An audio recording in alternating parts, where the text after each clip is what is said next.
matter how bad it is, our moments of greatest growth typically come after our biggest upsets. I don't know about you guys, but for me, this has solely been true. Like, a lot of my greatest growth has come from like very, periods where, my fortitude was tested. And then at that point, you come back to a baseline, but then you look back on the whole experience and you're like, how could this have served me? In what universe would this actually be in a story where the protagonist grows from this?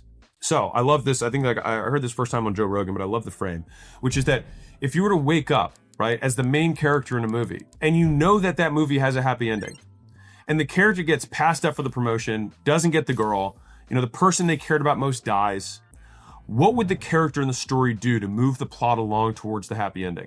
As soon as you recognize it, what would that character do? You do it.